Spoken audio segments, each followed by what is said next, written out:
bahwa saya sering menjawab mereka yang bilang musik itu halal apa haram, nanya.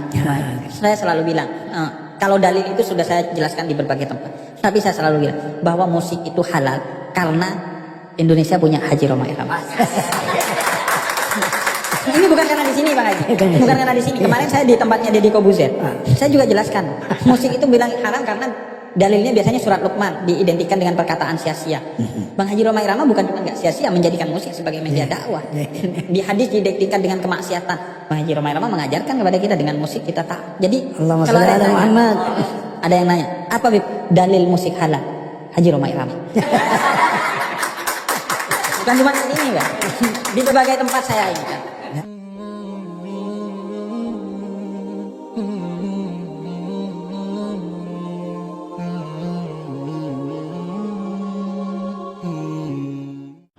Ibnu Umar radhiyallahu taala anhuma, beliau sedang berjalan bersama muridnya Nafi' Maula bin Umar rahimahullah.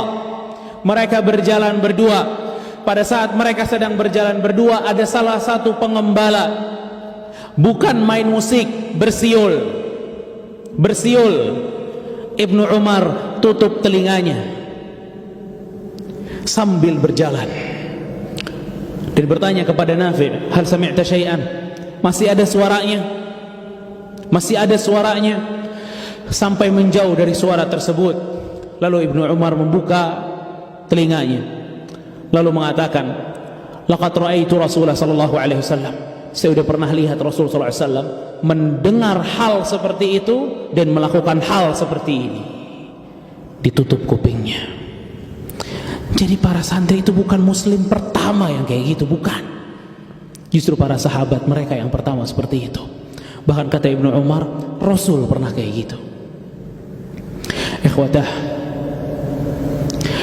kata Al-Imam Al-Khattabi rahimahullahu ta'ala, bahwa yang didengar itu hanya siulan saja, bukan musik. Lalu bagaimana dengan musik?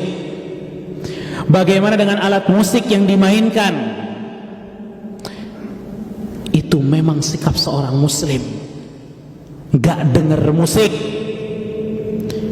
Di dalam Al-Quran terdapat 5 ayat yang mengharamkan musik. Di dalam hadis ada 14 hadis sahih yang mengharamkan musik.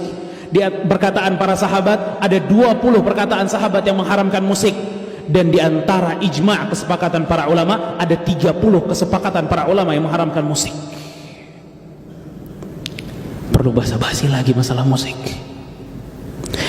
Ikhwatah, para jamaah kaum muslimin yang dimuliakan oleh Allah Subhanahu wa taala, di dalam surat Luqman ayat ke-6 Allah Subhanahu wa taala berfirman, wa minan nas man yashtari lahwal hadits liyudilla an sabilillah bighairi ilmin wa yattakhidhaha huzwa ulaika lahum adzabun muhin. Kata Allah, di antara manusia ada yang membeli lahwal hadis, perkataan-perkataan gak berguna.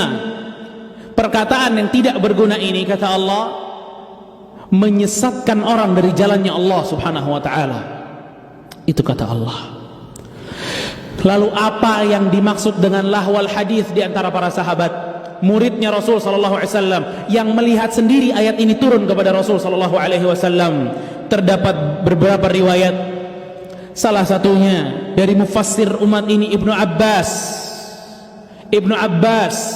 yang Rasul sallallahu alaihi wasallam pernah mengatakan, Allahumma 'allimhu ta'wil wa faqihhu fid din. Ya Allah, ajarkan tafsir kepada Ibnu Abbas. Ibnu Abbas mengatakan, lahwal hadis al-ghina wa asbahuh.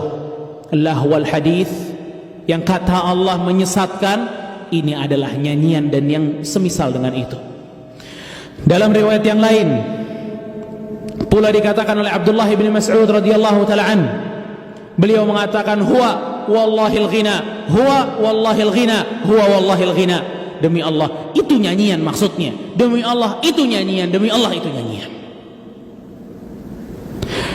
Dan di berbagai macam ayat demi ayat yang Allah Subhanahu wa ta'ala haramkan musik, seperti surat An-Najm di ayat ke-61, surat Qasas ayat 55, surat Al-Furqan ayat 72, dan berbagai ayat yang lain. Adapun dalam hadis diriwayatkan dalam Sahih Bukhari, Rasul kita sallallahu alaihi wasallam dari hadis Abu Malik Al-Asy'ari radhiyallahu taala anhu mengatakan, sami'a Nabiy sallallahu alaihi wasallam, dia pernah mendengar Nabi SAW mengatakan, la yakunanna min ummati aqwamun yastahilluna al-hirra wal harir wal khamra wal ma'azif. Kata Rasul sallallahu alaihi wasallam, nanti umatku ini akan menghalalkan zina, dan kita semua sepakat zina itu haram, makanya Rasul bilang akan menghalalkan karena awalnya haram. Sutra bagi laki-laki, khamar, bir, minuman keras, wal ma'azif, dan alat-alat musik, kata Rasulullah SAW. Itu hadis Bukhari. Diriwayatkan dari yang lain, dari hadis Ibnu Majah dan Ibnu Hibban, dan hadisnya sahih. Hadis ini jamaah, jika kita mendengarnya, kita melihat bagaimana perkataan Rasul sallallahu alaihi wasallam real di hadapan kita. Rasul sallallahu alaihi wasallam mengatakan, la yashrabanna an-nasun min ummatil khamra yusammunaha bighairi ismiha. Kata Rasulullah SAW, di umatku akan ada orang yang suka minum khamar, tapi enggak dinamain dengan khamar lagi, beda-beda namanya, dibikin bagus namanya, dibikin indah namanya. Lalu apa kata Rasulullah? Yu'zafu ala ru'usihim bil ma'azif wal mughanniyat. Dan kalau mereka lagi minum, kata Rasul, mereka ditemenin sama musik dan biduan-biduan wanita. Allahu Akbar. Yakhsifullahu bihimul arda wa yaj'al minhum qiradata wal khanazir. Allah akan menamkan mereka dan akan mengganti mereka menjadi kera dan babi. Hadis sahih diriwayatkan Ibnu Majah dan yang lainnya. Ikhwatah, ancaman Rasul sallallahu alaihi wasallam untuk musik itu enggak asing di antara para sahabat. Para sahabat itu bukan cuma satu yang ngebawain hadis tentang musik. Banyak dari para sahabat membawakan hadis tentang haramnya musik. Ada Imran ibn Husain, ada Abu Hurairah radhiyallahu taala anhu, ada Abu Umamah, ada Ibnu Abbas, ada Qais ibn Sa'ad, ada Sa'id ibn Yazid, ada Anas bin Malik, ada Abdurrahman ibn Auf, dan Amr ibn Sa'ad. Maksud saya di sini menunjukkan hatta di tengah para sahabat ini bukan hal yang asing. Mereka tahu banyak hadisnya. Bahkan ikhwatah, kalau kita ingin menengok dari ijma', kesepakatan satu madhab ke madhab yang lain tentang masalah ini, kita akan dapatkan mereka sepakat tentang keharamannya. Salah satunya ulama dari Hanabilah Ibnu Rajab Al-Hambali rahimahullahu ta'ala, dalam kitabnya Fathul Bari, beliau mengatakan, wa ammal istima'ul alatil malahi wal mutribah al multaqah min wad'il ajim. Adapun mendengarkan dengan sengaja alat-alat musik yang dimainkan, famuharramun mujma'un ala tahrimih, maka hukumnya haram, sepakat akan keharamannya. Wala yu'lam an ahadin minhum rukhsah. Enggak pernah, kata Ibnu Rajab yang bilang, enggak pernah kami mendapatkan di antara para ulama ada yang memberikan keringanan masalah ini. Wa man nuqila rukhsatan, siapa yang bilang ada keringanan kok dalam masalah musik, faqad kadzaba wa iftara, maka dia telah berbohong dan menipu. Allahu Akbar. Allahu Akbar.